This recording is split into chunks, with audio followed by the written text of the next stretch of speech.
How to escape low income. That's the exact thing you typed into a search bar at some point. Probably late at night, phone screen bright, pay stub open, same number again. Same number as last month, same number as 6 months ago. You work hard and you're not living like a maniac, but your number stays flat, and that flat number starts to feel personal. Low income doesn't break you all at once. It breaks you slowly. A paycheck arrives, covers what it covers, and disappears before you got to choose anything. Then you watch other people move forward while your math repeats. That's why your chest tightens, not because you're weak, because you're stuck in a loop. Stop. Do this in the next 60 seconds. Open your notes app. Write your monthly income. Divide it by 30. That's your income per day. Quick example. If you make $3,000 per month, that's about $100 per day. Now write the second number, the monthly income that would actually change your life. Not rich, just I can breathe. Divide that by 32. The gap between those two daily numbers is your escape distance. That's the mechanic. Your entire income strategy from this point forward exists to close the escape distance.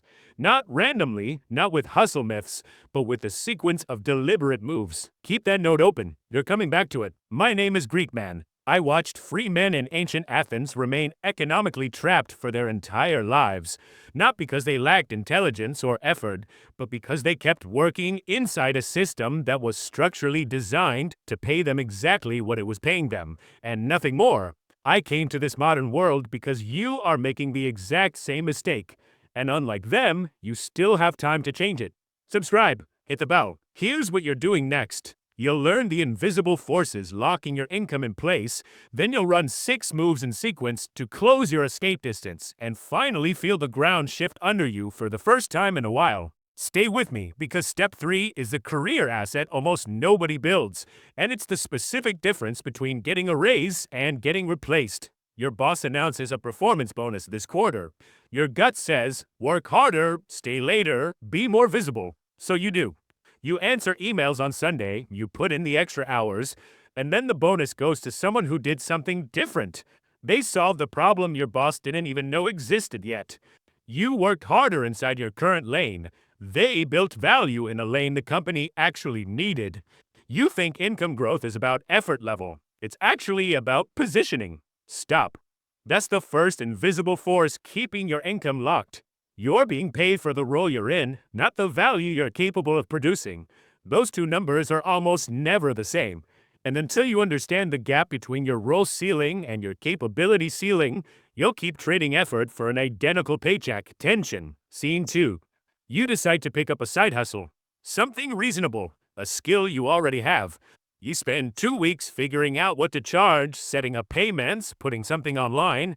You land one client, do solid work, and then nothing. No second clients, no referral. You go back to your job defeated and tell yourself the market is saturated, you started too late, it's not for you. Here's the truth. The work was fine. The problem was your positioning. You didn't have one sentence that made it obvious why someone should hire you specifically over every other general provider offering the same thing. Side income doesn't usually fail because of the market. It fails because your offer is blurry. Most modern people think the way out of low income is to work more hours. It's actually to work on different inputs entirely. Let that land. Step 1. Define your escape distance precisely. You already wrote 2 numbers. Now do one more thing. Subtract your current monthly income from the I can breathe monthly income. That's your gap. Then divide the gap by 12. That's your monthly income growth target, not your dream salary divided by some vague timeline, a concrete monthly number that tells you whether the moves you're making are working or just keeping you busy. Keep that note open. It's your compass, and you return to it every 90 days. Step 2. Audit your income ceiling. Every role has one. The question is whether you've hit it yet. Search what the top earners in your job title make in your city. If you're already near that ceiling, you're not underpaid, you're in the wrong role. If you're below it, your first move is negotiation, not a career change. Most people skip this audit and do the wrong move next. They leave when they should negotiate, and they negotiate when they should leave. The audit tells you which one applies. Close to 54% of workers who negotiated their salary received a higher offer. Pew Research 2023. 54% who negotiated received more money. You're leaving real money on the table by assuming the number they offered is the number. It's an opening bid. If the ceiling audit says you're below the top range, your next move is a negotiation packet, not vibes. Open your proof stack early and pick 3 bullets. 1 metric you improved, 1 cost you reduced, 1 risk you prevented. Then write 1 sentence. Based on these results, I'm targeting X dollars. That's it, not 10 paragraphs. Your manager isn't paying you for loyalty, they're paying you for outcomes. If you can't name outcomes, you can't negotiate. If you can, you're not asking for a favor, you're pricing your impact. And if you're terrified to say a number, use a range. I'm targeting X to Y dollars. The point is to move the conversation from feelings to proof. Then schedule the meeting. Calendar invite. 20 minutes. Don't wait for annual review season. You're trying to close escape distance now. Practice it out loud once. Record yourself. If your voice shakes, fine. You're building the muscle. The goal is clarity, not confidence at the start. Step 3. Build your proof stack. This is the career asset almost nobody builds, and the thing that separates people who escape low income from people who stay trapped complaining. Your proof stack is 1 running document, 1 page, your Notes app works, that tracks measurable results you produce that work. Numbers, time saved, revenue touched, mistakes prevented, problem solved. Not duties, results. When review season arrives, when you interview, when you pitch a client, you pull directly from this document. You stop saying, I work hard, and you start saying, I cut onboarding time by 30%. One is a feeling, the other is evidence. Start building this tonight. Keep watching, because step 5 is where most people accidentally reset their income progress the moment they finally start earning more. Step 4. Separate your skills into 2 lists. List 1, what you currently get paid for. List 2, what you could get paid for but aren't yet. Most people stay low income because they never do this inventory. They assume their pay reflects their full capability. It almost never does. Write both lists in that same notes file. List 2 is where your income growth actually lives, through internal promotion, freelance positioning, or a lateral move into a role that genuinely values what you already can do. This isn't abstract future planning. It's a concrete list you can act on within 90 days. Step 5. Build your cash reserve before you make any major income move. This is a step most people skip, and it's why income growth doesn't change their life. You get a raise, a new role, a first client payment, and because you've been in scarcity, the new money immediately inflates your lifestyle. Nicer apartment, car upgrade, new subscriptions. 3 months later, you're just as tight as before, except now you need even more income to sustain the new baseline. Don't do this.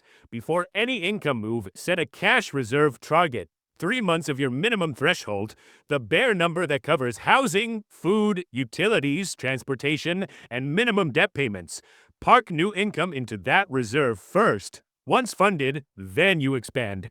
This sequence is the difference between income growth that changes your life and income growth that just changes your problems. In Athens, craftsmen who accumulated real wealth weren't the ones who spent new earnings immediately. They reinvested in better tools and materials before upgrading the household. The order mattered then, it matters now. Don't close out yet, because the warning coming up is what quietly kills income progress for people who are genuinely doing everything right. Step 6. Get visible in one right room. Low income is often maintained by invisibility. You do solid work. Nobody outside your immediate team knows it exists. Nobody above a certain level knows your name or what you ship.